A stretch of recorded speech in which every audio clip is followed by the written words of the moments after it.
Hello everyone. तो आज हम जिस टॉपिक की बात करने जा रहे हैं उसका नाम है pressure system and atmospheric circulation.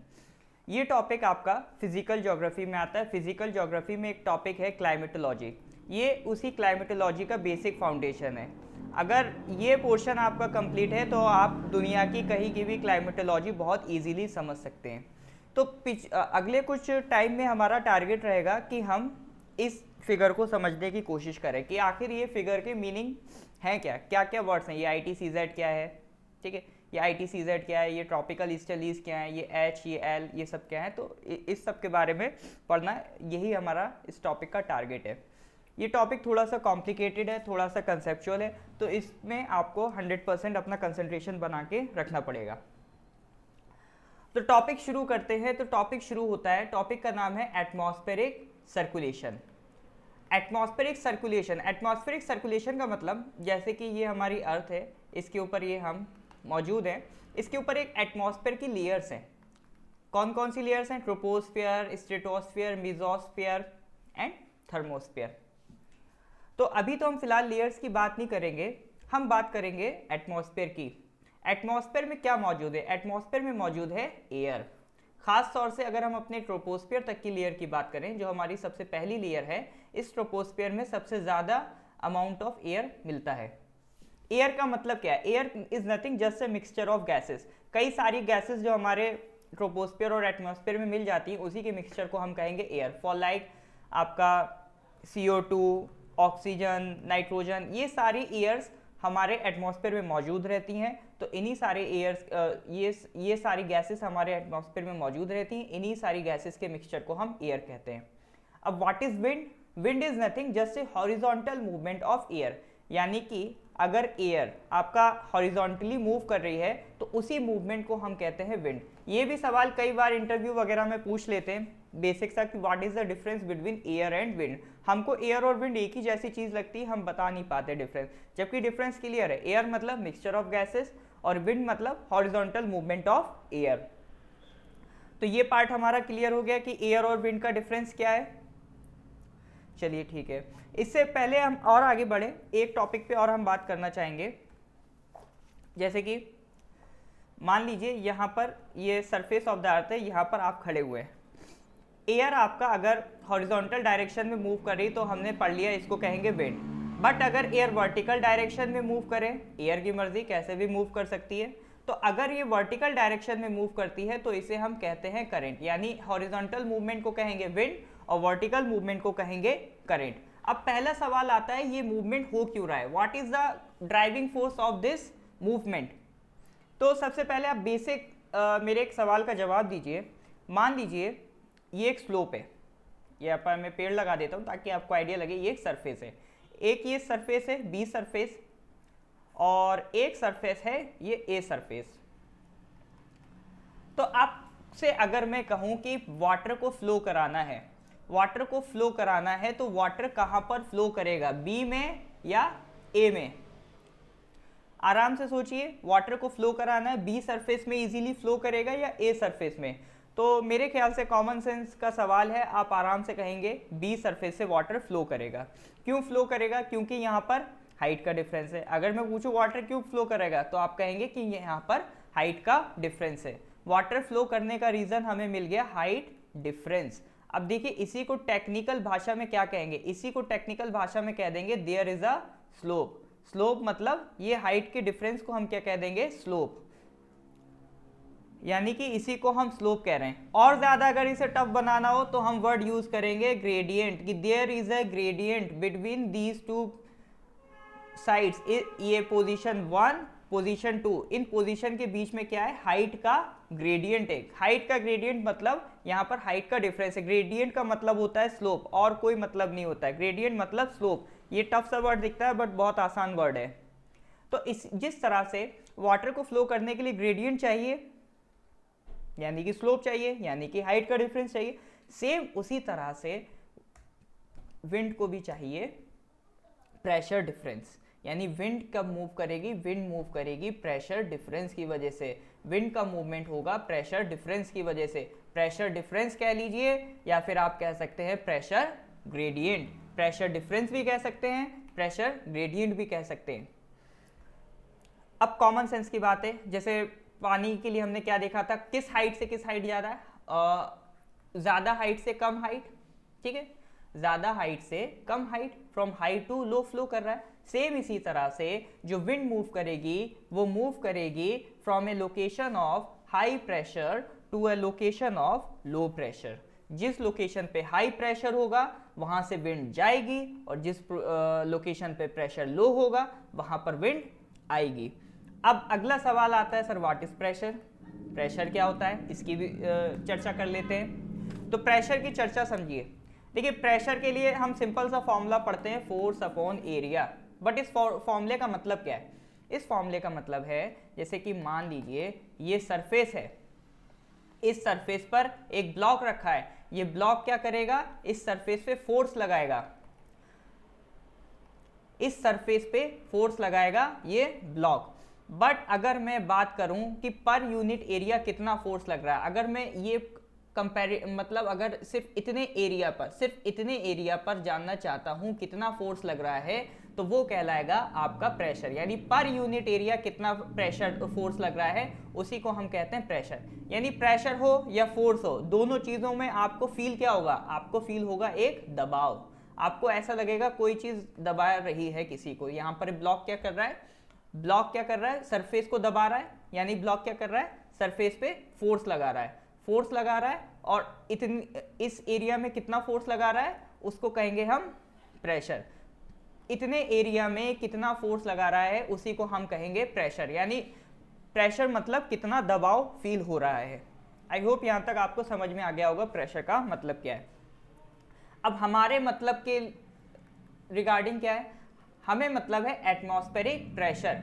Atmospheric pressure कह लीजिए या फिर एयर प्रेशर कह लीजिए। इसका मतलब क्या है, इसका मतलब है कि जैसे कि अगर हम एटमॉस्फेयर में सिंपली एक मिनट बस, हाँ, तो हम कहना चाह रहे हैं कि जैसे ये सरफेस है, यहाँ पर हम खड़े हुए हैं, हमने क्या कहा है, हमने कहा है कि हमारे आसपास एयर होती है। एयर में क्या होते हैं, गैस के मॉलिक्यूल्स होते हैं। तो छोटे छोटे गैस के मॉलिक्यूल्स हमारे आसपास होंगे। अब इनमें कुछ तो वेट होगा, हल्का फुल्का तो वेट होगा। तो जो हल्का थोड़ा भी जो इसमें वेट होता है और जो हमें फील होता है, यानी जो वेट, यानी कह सकते हैं यानी जो फोर्स, ये जो मॉलिक्यूल्स हम पे दबाव लगा रहे हैं, ये मॉलिक्यूल्स हम पे जो प्रेशर लगा रहे हैं, उसी प्रेशर को हम कह रहे हैं एटमॉस्फेरिक प्रेशर। ये मॉलिक्यूल्स जो हम पे प्रेशर लगाएंगे उसी को हम कहेंगे एटमॉस्फेरिक प्रेशर। अब आगे बढ़ते हैं प्रेशर से। एक चीज हमने देख ली, एक जगह हाई प्रेशर होगा, एक जगह लो प्रेशर होगा, और जो आपका विंड का मूवमेंट होगा high pressure to low pressure. Pressure का मतलब हमने समझ लिया, जो एयर में मॉलिक्यूल्स होंगे वो जो हम पर प्रेशर लगाएंगे उसको हम कहते हैं एटमॉस्फेरिक प्रेशर। अब प्रेशर हाई और लो कैसे बनेगा इसकी थोड़ी सी चर्चा कर लेते हैं। इसमें देखिए सिंपल सी एक बात आपको समझनी है कि जब दिन में सनलाइट आती है तो सनलाइट से निकलने वाली रेडिएशन अर्थ तक पहुंचती हैं, और जो अर्थ तक रेडिएशंस पहुंचती हैं वो होती हैं शॉर्ट वेव रेडिएशन। अर्थ पर हमें जो रेडिएशंस देखने को मिलती हैं वो होती हैं शॉर्ट वेव रेडिएशंस। और जब ये अर्थ से टकराती हैं तो ये निकलती हैं यहाँ से लॉन्ग वेव रेडिएशन बनके। क्या बनके निकलती हैं, लॉन्ग वेव रेडिएशन। और जब ये यहाँ से निकलेंगी तो निकलते टाइम इसके आसपास की जो गैस होगी, इसके आसपास की जो एयर होगी, ये क्या करेगी, उसे वार्म करेगी। ये रेडिएशन जब वापस निकल रही होगी तो इसके आसपास की एयर को क्या करेगी, वार्म करेगी। और जब ये एयर वार्म हो जाएगी तो हमेशा याद रखना, वार्म एयर का जो वेट है वो कम हो जाता है, वेट कम हो जाएगा वार्म एयर का। तो इस वार्म एयर का जब वेट कम हो जाएगा तो ये ऊपर की तरफ राइज करने लगेगा। किधर राइज करेगा, ये ऊपर की तरफ। ये एयर मास, ये जो एयर का पूरा पैकेट है, इतने पोर्शन में सनलाइट बढ़ गई, इतने पोर्शन में सनलाइट बढ़ने की वजह से यहाँ पर जो एयर थी ये ऊपर राइज करने लगी। और जब ये एयर ऊपर राइज करने लगेगी तो यहाँ पर एक खाली एरिया डेवलप हो जाएगा। ये एयर तो आपका राइज कर गई तो यहाँ का एरिया क्या हो गया, खाली हो गया। और जब यहाँ का एरिया खाली हो जाएगा और ये एयर कहाँ पहुँच गई, ये एयर पहुँच गई ऊपर, तो यहाँ पर एरिया भर जाएगा। तो जहाँ से एयर चली गई, अब एटमॉस्फेरिक प्रेशर लगा कौन रहा था, एयर लगा रही थी, बट यहाँ पर एयर है ही नहीं। जब एयर है ही नहीं या फिर एयर कम हो गई तो क्या यहाँ का प्रेशर घट जाएगा, हाँ जी घट जाएगा। तो जब यहाँ का प्रेशर घट जाएगा तो उसको हम कहेंगे लो प्रेशर, और ये एयर जब ऊपर पहुँच गई तो यहाँ का प्रेशर बढ़ जाएगा, तो इसको कहेंगे हम हाई प्रेशर। तो इस एरिया में प्रेशर लो हो गया और इस एरिया में प्रेशर हाई हो गया। तो हो क्या रहा है, कोई एक सरफेस है, कहीं पर प्रेशर लो बन गया, और जहां पर फिर हाई प्रेशर होगा तो वहां से विंड फ्लो करेगी लो की तरफ। तो जहां पर प्रेशर हाई होगा वहां से विंड फ्लो करेगी लो की तरफ, क्योंकि लो से विंड, यहां से विंड ऊपर चली गई तो हाई प्रेशर से विंड लो प्रेशर की तरफ आ गई। तो यहाँ से हम कह सकते हैं एयर राइज हो रही है, और यहाँ पर कहीं हाई प्रेशर बन रहा है, तो इसका मतलब यहाँ कहीं ऊपर से भी एयर आ रही होगी। तो यहाँ जो ऊपर से एयर आएगी वो एयर क्या कहलाएगी, वो हम कहेंगे एयर सिंक हो रही है। तो ये राइज और सिंक की साइकिल पूरी अर्थ पे चलती रहती है, इसी से पूरा हमारा क्लाइमेट डेवलप होता है। तो ये हमने बात कर लिया कि यहाँ पर जो प्रेशर का डिफरेंस है, इसी की वजह से आपकी विंड चलेगी, एयर के इसी मूवमेंट को हम कहेंगे विंड। और ये जो वर्टिकल मूवमेंट हो रहा है, इसी वर्टिकल मूवमेंट को हम कहेंगे करंट। तो अब इससे आगे बढ़ते हैं। प्रेशर ग्रेडियंट की हमने बात कर ली। प्रेशर ग्रेडियंट मतलब प्रेशर डिफरेंस, इसका एक और नाम है बैरोमेट्रिक स्लोप। बैरोमेट्रिक स्लोप भी कहते हैं, प्रेशर ग्रेडियंट को बैरोमेट्रिक स्लोप भी कहा जाता है। चलिए, अब एक और इम्पॉर्टेंट बात जो आगे आने वाले टाइम में लेक्चर में आपको हेल्प करेगी। एक बात हमेशा याद रखेंगे, जहां पर प्रेशर हाई होता है वहां से विंड, एयर दूर जाएगी, ठीक है। तो जहां पर प्रेशर हाई होगा वहां से एयर दूर जाएगी, और जहां पर प्रेशर लो होगा वहां पे एयर एंटर करेगी। ये बात हमेशा याद रखेंगे, जहां पर प्रेशर हाई होगा वहां से विंड को दूर भेजेंगे, एयर को दूर भेजेंगे, और जहां पर प्रेशर लो होगा वहां पर एयर पास आएगी। पास आ रही है, इकट्ठा हो रही है, मतलब इसको कहेंगे कन्वर्ज, और दूर जा रही है इसका मतलब डाइवर्ज। तो ये दो वर्ड हमेशा रिलेट करेंगे। हाई प्रेशर पर डाइवर्जेंस आपको देखने को मिलेगा और लो प्रेशर पे आपको कन्वर्जेंस देखने को मिलेगा। तो इस चीज को हम अपने डायग्राम में अप्लाई करते हैं। चलिए आ जाइए। हाँ जी, तो एक बेसिक बात मैं एक्सपेक्ट करता हूं आप लोग जानते होंगे, नहीं जानते हो तो अभी मान लें इस बात को कि ये हमारी अर्थ है। हमने अर्थ को कई सारी ऐसी हॉरिजॉन्टल लाइंस में बांट रखा है। इन हॉरिजॉन्टल लाइंस को कहते हैं हम लैटिट्यूड्स। इनको डिग्री से डिनोट करते हैं। डिग्री से डिनोट करते हैं तो जो सबसे बीच वाली लाइन है उससे हम कहते हैं 0 डिग्री। ऐसे फिर ये लाइंस बढ़ती जाती हैं। तो मान लेते हैं ये कोई एक लाइन है जहां पर आपका एंगल है 30 डिग्री, और कहीं है 60 डिग्री, कहीं है 90 डिग्री। तो ये वाली जो आपकी सरफेस है, ये सब क्या है, ये यहीं पर हम मौजूद हैं, इसी सरफेस पे हम खड़े हैं। तो इसी सरफेस को मैं यहाँ हॉरिजॉन्टली ड्रॉ कर रहा हूँ। इसमें नेमिंग कुछ ऐसी रहती है, नॉर्थ क्या लाएगा, ये 30 डिग्री नॉर्थ, 60 डिग्री नॉर्थ, फिर इसी 0 डिग्री से जब हम नीचे आएंगे तो फिर इसे कहेंगे 30 डिग्री साउथ, इसे कहेंगे 60 डिग्री साउथ, और इसे कहेंगे 90 डिग्री साउथ। यानी लैटिट्यूड हमारे कहाँ से कहाँ तक चलते हैं, 90 डिग्री नॉर्थ से लेकर 90 डिग्री साउथ तक, ये हमारे लैटिट्यूड का रेंज रहता है। तो ये जो हमारा सरफेस है, इस सरफेस को मैं थोड़ा हॉरिजॉन्टली बना रहा हूँ। हॉरिजॉन्टली इसलिए बना रहा हूँ ताकि आपको थोड़ा सा समझाने को मेरे को हेल्प मिले। तो इसमें सबसे पहले आप देखिए ये है 0 डिग्री।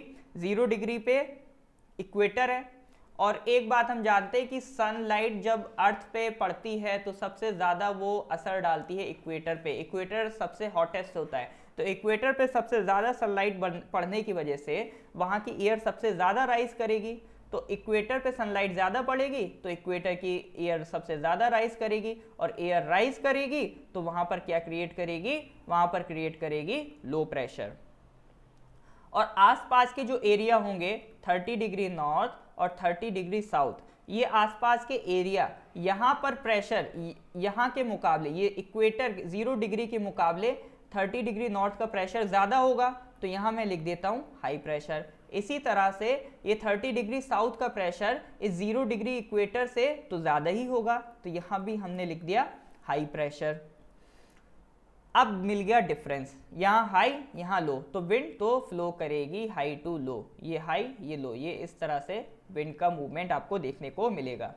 और जब यहाँ लो एयर हो गई, यहाँ पर प्रेशर लो हो गया, तो ये एयर जब ऊपर पहुंच जाएगी तो ऊपर बना लेगी हाई प्रेशर, और जब ऊपर हाई प्रेशर बना लेगी तो हाई प्रेशर हमने क्या पढ़ा है, हमने कहा है हाई प्रेशर में डाइवर्जेंस होता है, तो हाई प्रेशर से विंड इधर भी जाएगी और इधर भी जाएगी, तो ये विंड इधर आगे जाएगी जाएगी जाएगी, बट इसके पास इतनी एनर्जी नहीं होती कि ये बिल्कुल सीधी निकल जाए, ये कहीं 30 डिग्री पे आके फॉल करेगी, तो इस 30 डिग्री पे आके एयर सिंक करेगी।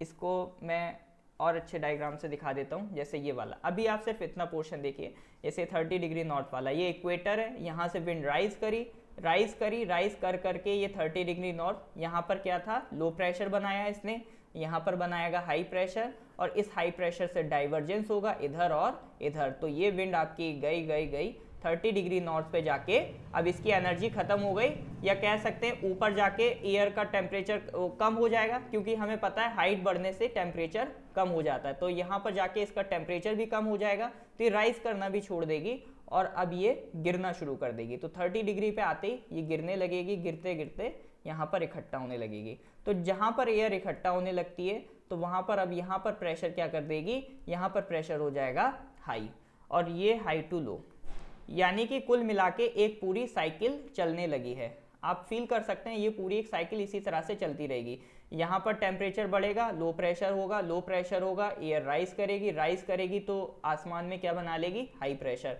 फिर वहाँ हाई प्रेशर से विंड डाइवर्ज करेगी तो 30 डिग्री नॉर्थ पे जाके गिरेगी, जहाँ पर जाके गिरेगी वहाँ का प्रेशर बढ़ाएगी, वहाँ पर क्या क्रिएट कर देगी, हाई प्रेशर, तो ये हाई टू लो, यहाँ पर भी लो प्रेशर हो जाएगा क्योंकि यहाँ से विंड गिर गई, तो ये एक पूरी साइकिल बन गई है हाई टू लो, ठीक है।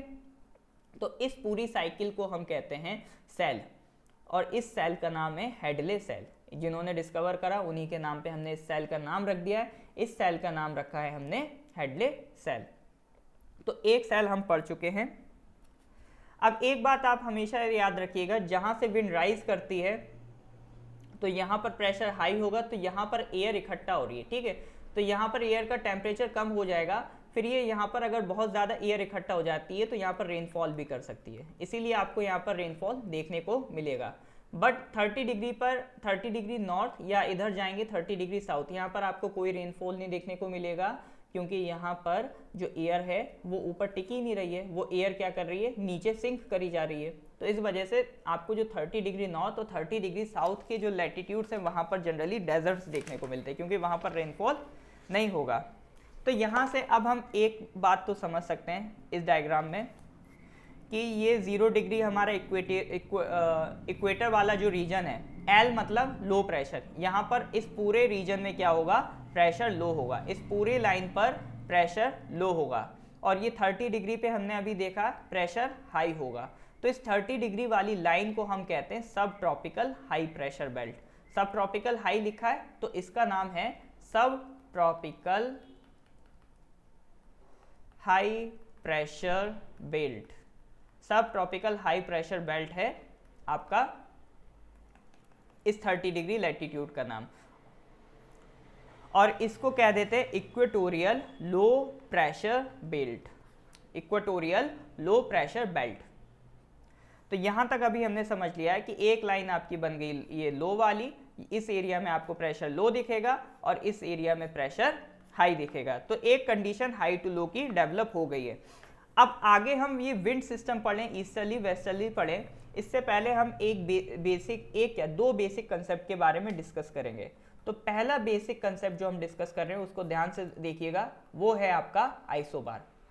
आइसोबार का मतलब होता है सेम प्रेशर, आइसो मतलब सेम, बार मतलब प्रेशर, तो सेम प्रेशर वाली लाइन, यानी ऐसी लाइन जिसके हर पॉइंट पर प्रेशर सेम हो। ये लाइन का अगर मैं कोई भी 3 पॉइंट उठा लूँ, मान लीजिए पॉइंट P1 है, ये पॉइंट P2 है, ये पॉइंट P3 है, तो तीनों का प्रेशर मैं कह सकता हूँ सेम होगा।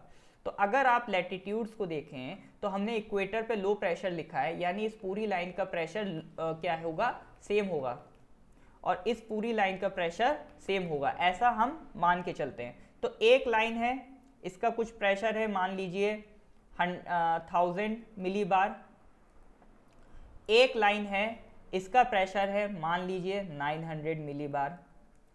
तो कंपैरेटिवली प्रेशर ज़्यादा किसका है, इस लाइन का है, तो इसको हम कहेंगे हाई प्रेशर वाली लाइन। और इस लाइन का प्रेशर कितना है, इसके मुकाबले कम है, तो इसको हम कहेंगे लो प्रेशर वाली लाइन। और हमें पता है विंड फ्लो करती है हाई टू लो, तो विंड का मूवमेंट कैसा होगा, इस हाई प्रेशर वाली लाइन से लो प्रेशर वाली लाइन की तरफ, इस हाई प्रेशर वाली लाइन से लो प्रेशर वाली लाइन की तरफ। और इसी लाइन, ये जो मूवमेंट होती है विंड की, ये जो ग्रेडियंट बन रहा है, इसी को हम कहते हैं प्रेशर ग्रेडियंट। ये जो प्रेशर का डिफरेंस आ रहा है, इसी को हम कहते हैं प्रेशर ग्रेडियंट। अब एक बात मेरे को बताइए, एक सरफेस आपकी इतनी हाइट डिफरेंस रखती है, ठीक है, और एक सरफेस आपका क्या मान लीजिए कुछ, अगर मैं ये हाइट बढ़ा दूं, ठीक है, जैसे कि ये ए और बी, आप खुद आइडिया से लगाइए, अगर मैं वाटर फ्लो कर रहा हूँ तो वाटर की स्पीड कहाँ ज़्यादा तेज़ होगी, तो आप डेफिनेटली कहेंगे बी वाले में तेज़ होगी, क्योंकि जितना ज़्यादा स्लोप होगा उतनी ज़्यादा स्पीड तेज़ होगी। तो सेम टेक्निक यहाँ लगती है, जितना ज़्यादा प्रेशर में डिफरेंस होगा उतनी तेज़ विंड की स्पीड होगी, जितना ज़्यादा प्रेशर में डिफरेंस उतनी ही विंड की स्पीड तेज़। तो पहला कंसेप्ट हमने देखा कि एक लाइन जहाँ पर प्रेशर हाई है, दूसरी लाइन जहाँ पर प्रेशर लो है, तो विंड कैसे मूव करेगी, high pressure to low pressure वाली लाइन की तरफ। अब दूसरा कंसेप्ट की हम बात करते हैं। दूसरा कंसेप्ट कहता है बेसिक कंसेप्ट 2। बेसिक कंसेप्ट 2 कहता है कोरियोलिस फोर्स इज एक्टिव। अब ये कोरियोलिस फोर्स क्या बला है, चलिए देखते हैं।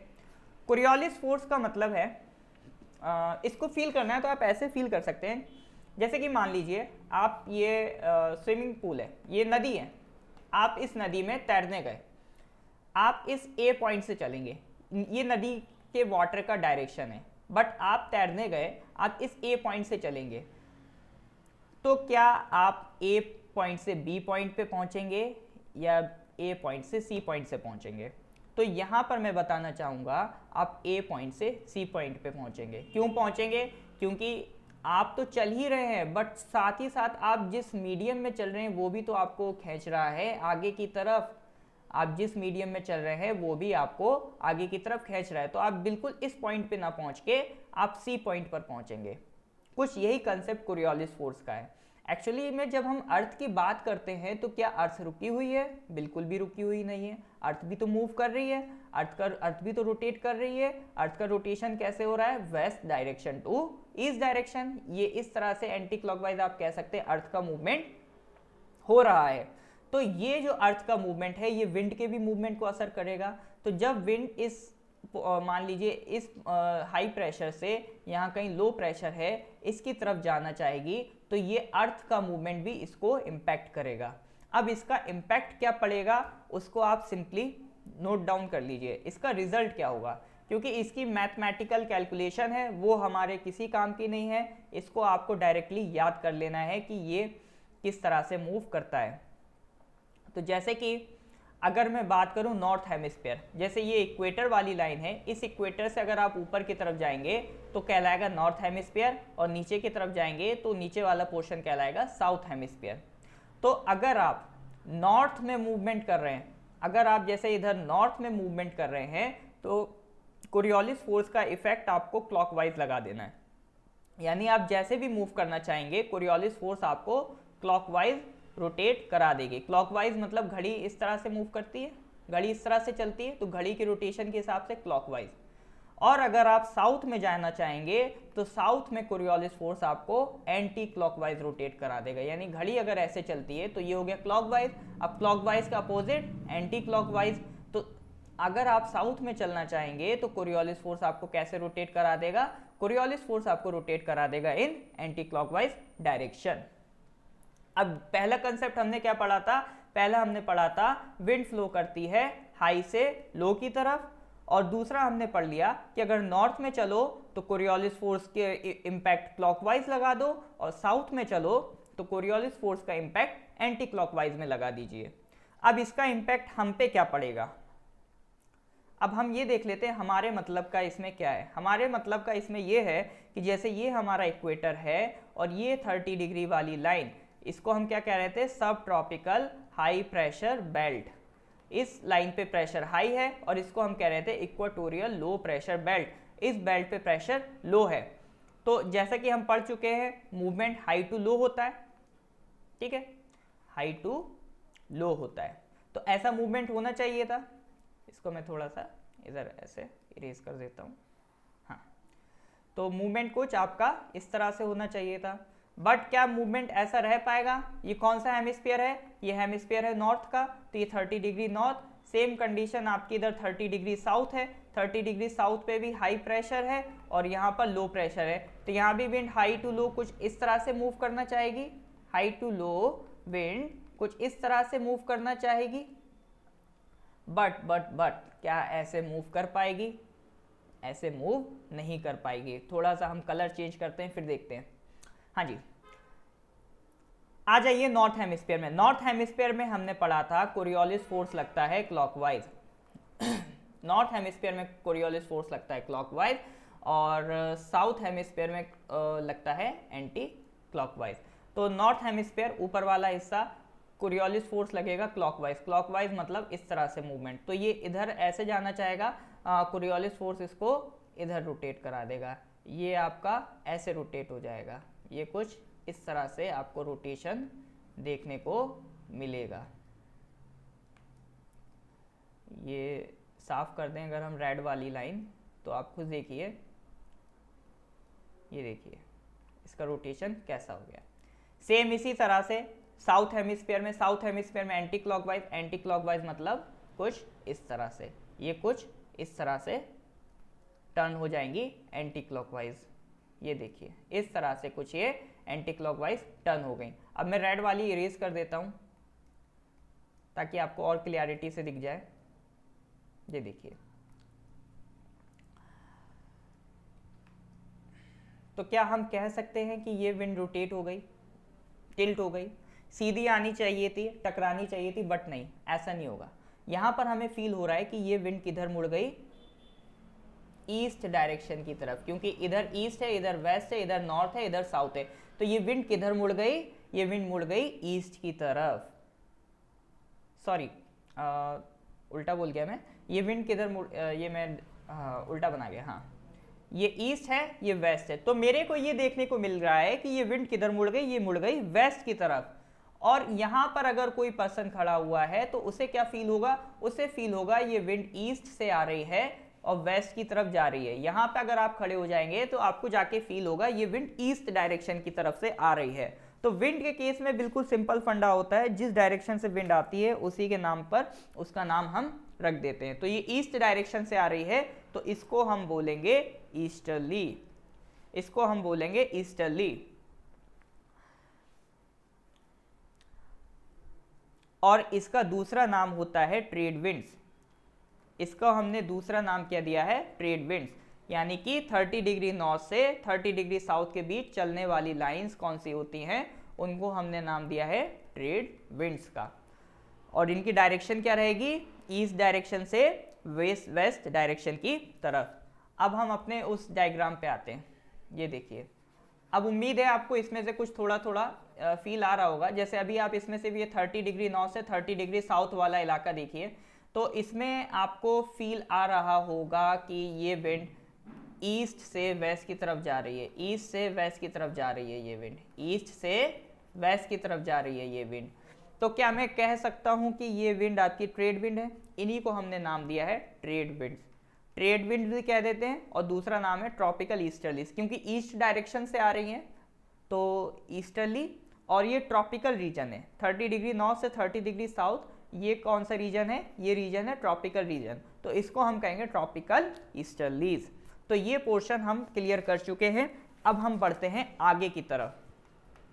आगे कौन सी सेल है? जैसे अभी हमने बात कर ली इक्वेटर से 30 डिग्री नॉर्थ और 30 डिग्री साउथ तक की। अब इसके आगे बढ़ते हैं। अब एक बात हमेशा याद रखिएगा, हमेशा रिलेट करिएगा, जहां पर टेम्परेचर ज्यादा होगा वहां पर प्रेशर लो होगा, और जहां पर टेम्परेचर कम होगा वहां पर प्रेशर हाई होगा, जहां पर टेम्परेचर ज़्यादा होगा वहां पर प्रेशर लो होगा, क्योंकि और जहां पर टेम्परेचर कम होगा वहां पर प्रेशर हाई होगा। टेम्परेचर ज़्यादा होगा, एयर राइज करेगी, एयर राइज करेगी तो जगह खाली छोड़ देगी, तो वहां क्या बनाएगी, लो प्रेशर। और उसका उल्टा कर देंगे तो टेम्परेचर घटाने पे प्रेशर क्या हो जाएगा, हाई हो जाएगा। तो अभी हम बात करते हैं 30 डिग्री नॉर्थ पे। 30 डिग्री नॉर्थ पे ये हमने देख लिया, यहाँ पर प्रेशर है हाई। अब प्रेशर हाई, यहाँ तक हम पहुँच चुके थे। अब प्रेशर हाई है तो हमें पता है हाई प्रेशर डाइवर्ज करता है, तो इधर भी विंड जाएगी, तो ऐसा नहीं है एक ही डायरेक्शन में जाए, हर डायरेक्शन में जाएगी, इधर भी जाएगी, ऊपर भी जाने की कोशिश करेगी, बट ऊपर से ऑलरेडी इस पे विंड गिर रही है तो ऊपर नहीं जा पाएगी बेचारी, हॉरिजॉन्टल में ही जा पाएगी। और ये नहीं सोचेंगे कि अर्थ के अंदर घुस जाएगी, विंड है, कोई लोहा नहीं है जो अर्थ को चीर के पहुंच जाए। तो हाई प्रेशर से कुछ विंड इधर चली गई, कुछ विंड आपका इधर चली गई। एक चीज तो ये हो गई। अब दूसरी चीज सोचिए, दूसरी चीज हमने कही थी कि जब टेम्परेचर कम हो जाता है तो हाई प्रेशर बनता है। तो आप खुद सोचिए, नॉर्थ पोल से ठंडी कोई जगह है, पोलर रीजन से ठंडा कुछ है, तो यहाँ का प्रेशर कितना हाई होगा, बहुत हाई होगा। तो यहाँ पर भी हाई प्रेशर है, तो ये हाई प्रेशर यहाँ पर होने से यहाँ से भी तो विंड आएगी, यहाँ से भी विंड आ रही है, यहाँ से भी विंड आ रही है, और यहाँ पे टक्कर हो रही है, ठीक है, यहाँ पर विंड टकराएगी। अब चक्कर क्या पड़ रहा है, आप खुद सोचिए, ये विंड कहाँ से आ रही है, ये विंड आ रही है इक्वेटर की तरफ से, और ये विंड आ रही है पोल की तरफ से। तो कौन सी विंड ज़्यादा ठंडी होगी, ऑब्वियसली जो पोल से आ रही है, पोल से आने वाली विंड ज़्यादा ठंडी होगी, और ये इक्वेटर से होके आ रही है तो ये कंपैरेटिवली थोड़ी सी गर्म होगी, तो इसको हम कहेंगे वार्म विंड। वार्म विंड का वेट कम होता है, वार्म विंड हल्की होती है, और हल्के को हर कोई परेशान करता है, हल्का मतलब ये वीक है, वीक है तो जब इन दोनों की टक्कर होगी तो दोनों आपस में लड़ेंगे, कहेंगे मेरा रास्ता छोड़ो, वो कहेगा मेरा रास्ता छोड़ो, तो इसमें से कमज़ोर कौन है, वार्म विंड। तो वार्म विंड बेचारी परेशान होके रास्ता बदल लेगी। अब नीचे तो नहीं जा सकती, नीचे तो अर्थ है, तो वो ऊपर की तरफ निकल लेगी, वो किधर भाग जाएगी, ऊपर की तरफ। तो यहाँ से भी आपको विंड को राइज होते हुए देखने को मिलेगा, यानी 60 डिग्री नॉर्थ पे ये सारा कार्यक्रम हो रहा है। इधर से कोल्ड विंड आ रही है, इधर से वार्म विंड आ रही है, ये दोनों आपस में टकराएंगी 60 डिग्री नॉर्थ पे। अब देखिए यहाँ पर विंड आ रही हैं, कन्वर्ज हो रही हैं, तो यहाँ पर प्रेशर क्या होगा, यहाँ पर प्रेशर होगा लो प्रेशर, और जब ये ऊपर जाएंगे तो यहाँ पर प्रेशर क्या होगा, यहाँ पर प्रेशर होगा हाई प्रेशर। यहाँ पे विंड पहुँच गई, विंड की अमाउंट बढ़ गई, एयर की अमाउंट बढ़ गई, एयर की अमाउंट बढ़ गई मतलब प्रेशर हाई, और हाई मतलब डाइवर्ज, डाइवर्ज मतलब कुछ एयर इधर कुछ एयर इधर, तो जो इधर जाएगी वो भी फिर वापस यहाँ पर गिरेगी, और जो इधर जाएगी वो भी वापस यहाँ पर गिरेगी। तो जब ये विंड यहाँ पर गिरेगी और ये विंड आपका, एक मिनट, ये विंड आपका यहाँ पर गिरेगी, तो ये भी एक साइकिल बनाएंगी। अब मैं इसको इरेज कर देता हूँ ताकि आप इमेज को अच्छे से देख पाए। ये भी एक साइकिल बनाएंगी, ये देखिए, और प्रेशर नोट करिए, कहाँ पर प्रेशर लो होगा, कहाँ पर प्रेशर हाई होगा। यहाँ पर प्रेशर हाई होगा क्योंकि यहाँ पर विंड इकट्ठा हो रही है। फिर यहाँ से विंड निकल गई, ठीक है, यहाँ से विंड निकल गई और यहाँ पर नहीं रुकी, यहाँ पर नहीं रुकी, यहाँ से फिर ऊपर भाग गई, तो यहाँ की एरिया को खाली कर गई, यहाँ के एरिया को खाली कर गई, तो यहाँ पर प्रेशर लो हो गया, और यहाँ पर ऊपर जाके प्रेशर हाई कर लेगा, ठीक है। हमें ऊपर के सरफेस से मतलब नहीं है, ग्राउंड पे क्या प्रेशर चल रहा है उससे मतलब है। तो यहाँ पर प्रेशर लो कर लिया, और ये हमने पढ़ा, ये यहाँ पर हाई प्रेशर बन गया था, तो विंड इधर से इधर आई, ऐसे टकराई तो कुछ इधर चली गई और कुछ विंड इधर चली गई। तो जो इधर चली गई वो इधर गिर गई, जो इधर चली गई वो इधर गिर गई, और यहाँ गिरने के बाद तो हमें पता ही है कुछ इधर चली जाएगी, वो हेडले सेल बनाएगी, वो हम पढ़ चुके हैं, कुछ इधर आ जाएगी। इसी तरह से यहाँ से जो विंड इधर गिरेगी वो फिर इधर आ जाएगी। तो कुल मिला के दो साइकिल फिर क्रिएट हो गई, एक ये साइकिल, एक ये साइकिल। तो इस वाली साइकिल का नाम है फैरल सेल, और ये जो पोलर रीजन से जुड़ी हुई साइकिल है इसका नाम है पोलर सेल। तो तीन सेल हमने देख ली, हेडले सेल, फैरल सेल और पोलर सेल। प्रेशर की बात करें तो यहाँ पर 30 डिग्री पे हम पहले देख चुके हैं, प्रेशर हाई होगा, और यहाँ पे विंड आई, टकराई, फिर ऊपर भाग गई, तो यहाँ पर प्रेशर लो होगा। और फिर यहाँ पर तो पोल है, पोल पे तो बहुत ज़्यादा ठंडा टेम्परेचर होगा, तो यहाँ तो प्रेशर डेफिनेटली हाई होगा। अब इस चीज़ को अप्लाई करते हैं अपने डायग्राम में। 30 डिग्री तक का मटेरियल हम देख चुके हैं, 30 डिग्री तक क्या सीन बन रहा है। 30 डिग्री नॉर्थ से 30 डिग्री साउथ, यहाँ पर हाई प्रेशर बन रहा है, यहाँ पर लो प्रेशर बन रहा है। अब हम बात करते हैं 60 डिग्री नॉर्थ की। 60 डिग्री नॉर्थ पे अभी अभी हम देख के आए प्रेशर लो बन रहा है, और ये 90 डिग्री नॉर्थ, ये पोल है, नॉर्थ पोल है, तो यहाँ पर प्रेशर हाई बन रहा है, हाई लो। इसी तरह से 60 डिग्री साउथ, ये अभी हमने देखा था, इस लाइन पे प्रेशर लो बन रहा है, और ये 90 डिग्री साउथ यहाँ पर प्रेशर हाई बन रहा है। एक चीज़ और आप नोटिस कर सकते हैं कि इक्वेटर पे आपको लो प्रेशर लिख देना है, बाकी अगर आप भूल भी जाए ना तो अल्टरनेट कर दीजिए, 30 पे हाई, 60 पे लो, 30 पे हाई, 60 पे लो, 90 पे हाई, लो हाई लो हाई, लो हाई लो हाई, ये अल्टरनेट चलता है।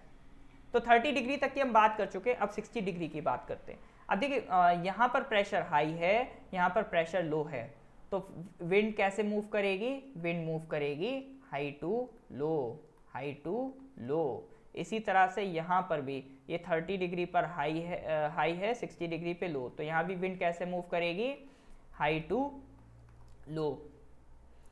बट क्या विंड सीधी मूव कर पाएगी, नहीं कर पाएगी, वही सेम कोरियोलिस फोर्स पिक्चर में आ जाएगा। कोरियोलिस फोर्स क्या करेगा, इसको रोटेट करेगा, और कोरियोलिस फोर्स के बारे में हम पढ़ चुके हैं। कोरियोलिस फोर्स क्या करेगा, कोरियोलिस फोर्स अगर वो नॉर्थ हेमिस्फीयर में, ये ऊपर नॉर्थ हेमिस्फीयर है, तो नॉर्थ हेमिस्फीयर में से क्लॉकवाइज रोटेट कर देगा। क्लॉकवाइज मतलब विंड कुछ इस तरह से चलेगी, ये विंड का डायरेक्शन रहेगा कुछ इस तरह से। सिमिलरली सदर्न हेमिस्फीयर में आ जाएं, साउथ वाले हिस्से में विंड एंटी क्लॉकवाइज मूव करेगी। एंटी क्लॉकवाइज ये डायरेक्शन होता है, ठीक है, ये आपका एंटी क्लॉकवाइज का डायरेक्शन होता है, तो विंड कुछ इस तरह से मूव करेगी। अब मैं इसको इरेज कर देता हूँ पुरानी वाली को, तो आप ये थोड़ा और इसे फील कर सकते हैं कि ये किस तरह से मूव कर रही होंगी। अब यहाँ पर अगर आप जाके खड़े हो जाएं तो आपको क्या फील आएगा, आपको फील आएगा कि भैया विंड किधर से आ रहा है, ये आपका ईस्ट है।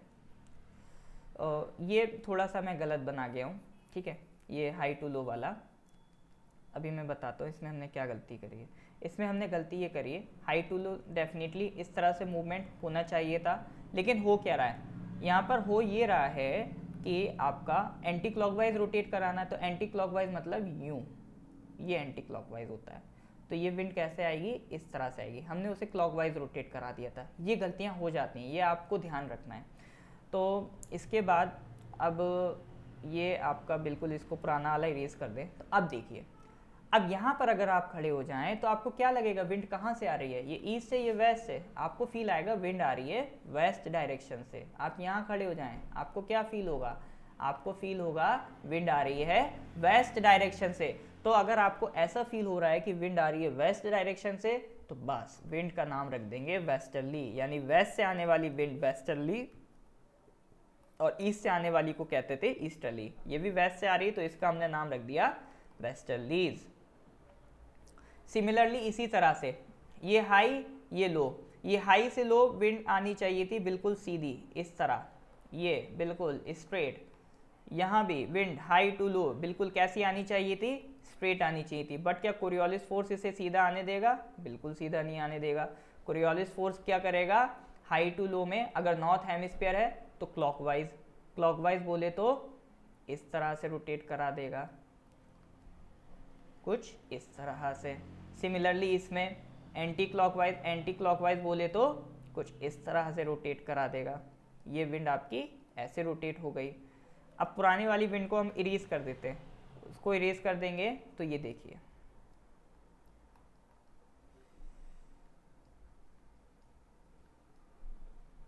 ये देखिए, और थोड़ा सा साफ कर देता हूँ, ये देखिए,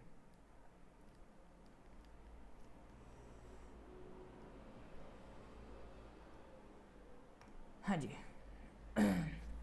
तो ऊपर अगर हम देखें पोलर रीजन में, ये हमारा पोलर रीजन होता है। इस पोलर रीजन में अगर हम देखें तो ये विंड आपको कैसी फील होगी, ये फील होगी कि कहाँ से आ रही है, ये फील होगी कि ईस्ट डायरेक्शन से आ रही है। और किधर जा रही है, वेस्ट डायरेक्शन जा रही है। तो अगर ईस्ट डायरेक्शन से फील हो रही है तो इसे भी ईस्टर्लीज कहेंगे। बट कंफ्यूज ना हो जाएं, तो पोलर रीजन है तो इसका हम नाम दे देंगे पोलर ईस्टर्ली। इसी तरह से साउथ हेमिस्फीयर में आपको क्या फील होगा, आपको फील होगा विंड आ रही है ईस्ट से वेस्ट की तरफ, और ईस्ट से फील हो रही है तो ईस्टर्ली, और पोलर रीजन में है तो इसका नाम हो जाएगा पोलर ईस्टर्लीज। तो यहाँ पर हमने 3 तरह की विंड्स पढ़ ली। यहाँ पे चलने वाली विंड्स कौन सी थी, यहाँ पर हमें मिल रही थी ट्रेड विंड्स। ये विंड्स कुछ इस तरह से थी, इनको हमने कहा था ट्रेड विंड्स, या फिर दूसरा नाम दिया था ट्रॉपिकल ईस्टर्लीज। और ये आपका इस रीजन में जो चल रही हैं वो चल रही हैं वेस्टर्लीज, और ऊपर वाले रीजन्स में जो चल रही हैं वो चल रही हैं वेस्टर्लीज। तो अब हम अपने इस डायरेक्शन पे आते हैं। हाँ, अब हम आते हैं अपने हाँ जी, इस फिगर पे।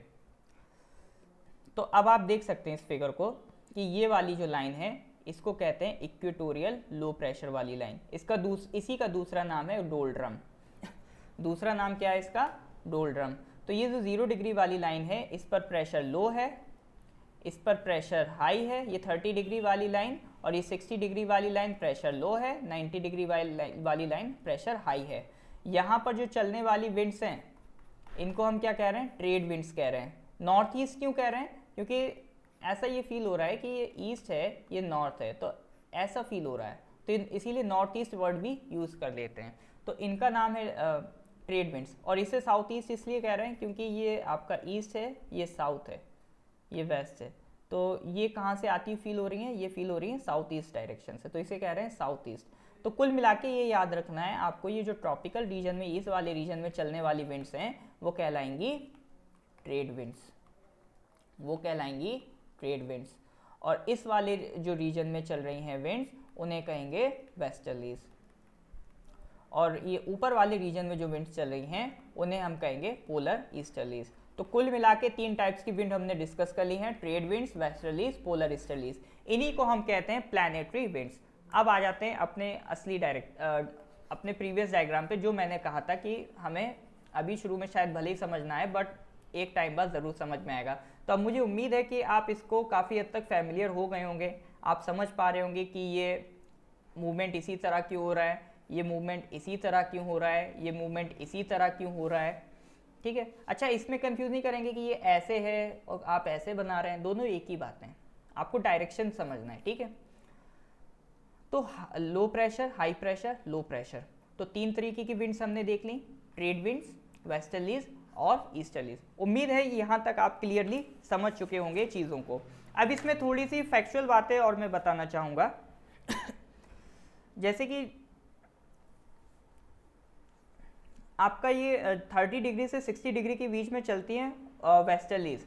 अब साउथ हेमिस्फीयर में, सदर्न हेमिस्फीयर में क्या होता है, सदर्न हेमिस्फीयर में आपका कॉन्टिनेंट कम होते हैं, कॉन्टिनेंट मतलब लैंड पोर्शन कम होता है, लैंड पोर्शन कम होता है तो विंड के फ्लो को रुकावट भी कम मिलेगी, और विंड के मूवमेंट को जब रुकावट कम मिलेगी तो विंड बहुत स्पीड में चलेगी, विंड आपको बहुत तेज़ फील होगी। तो यानी कि यहाँ की जो बीच के लैटिट्यूड है, जैसे कि एक 40 डिग्री साउथ होगा, एक 50 डिग्री साउथ होगा, और ये आपका 60 डिग्री साउथ है, इनमें आपको स्पीड विंड की बहुत ज़्यादा तेज़ मिलेगी। इसीलिए जो 40 डिग्री साउथ वाली विंड है उसे हम कहते हैं रोरिंग 40s, रोरिंग 40s, और 50 डिग्री साउथ वाली विंड को कहते हैं हम फ्यूरियस 50s। क्या कहते हैं, फ्यूरियस 50s। और 60 डिग्री साउथ पे अगर हम चले आएँ, जो विंड हमें फील होती है उसे हम कहते हैं श्रीकिंग 60s। क्या कहते हैं, श्रीकिंग 60s। ठीक है, ये बात हमने कर ली।